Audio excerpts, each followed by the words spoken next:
In the annals of the strange and the incredible, death has always played a significant role. For it is inevitable that the great mystery which has intrigued men's minds since the beginning of time should itself be surrounded by countless minor mysteries. Of all of these, none is more curious, none more difficult to explain than the tantalizing story of Geoffrey de Rossier's mirror. Geoffrey de Rossier was dying. He lay in a ward at the War Memorial Hospital in Sault Ste. Marie. His nurse, Adeline Knoop, hovering near his bed, knew that the end could not be far off. Indeed, she thought that consciousness had already slipped away. But then, to her astonishment, Geoffrey de Rossier opened his eyes, and his lips moved feebly. A mirror. Bring me a mirror. Hastening to obey what was unquestionably his last wish, Nurse Knoop found the mirror and brought it to him. It was just an ordinary mirror, a rectangular piece of glass without a frame. He took it in his trembling hands and held it before his face. Madame, I'm dying.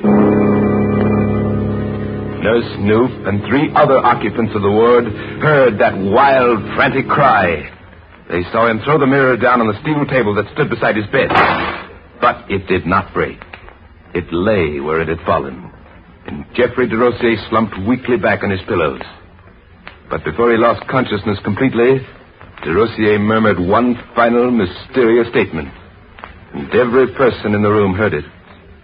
That mirror. You won't be able to pick it up.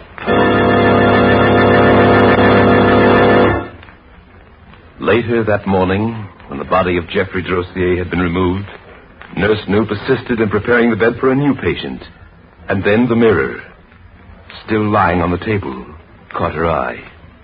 She bent to pick it up. A moment later, her face suddenly white, she hurried out of the room and summoned an intern who was passing in the corridor. Please, when she told him her story, he followed her to the bed, chuckling with amusement. Relax, nurse. I don't think I'd be too upset about this. But I tell you, it won't budge. You've heard of an E-Day fix, haven't you? The late patient planted the idea in your mind, and it stayed there, that's all. You said you wouldn't be able to pick up the mirror, and lo and behold, you can't pick it up. Let's see you pick it up. Good Lord. For some strange reason, it stuck to the table. And it remained stuck for 24 hours. During that time, practically every doctor and nurse on the floor tried to move it. And throughout that whole day and night, there was scarcely a person in the War Memorial Hospital who was not recalling, with a shudder, those strange last words of Geoffrey de Rossier. The following morning, Nurse Adeline Knoop came back on duty. Her first act, when she entered the ward, was to approach the bedside table. The occupants of the other beds watched attentively as she made one final effort to remove the mirror. I just touched it. Why, it flew high in the air. After that, the mirror was carefully examined. No chemical or adhesive substance was found, either on it or on the surface of the table.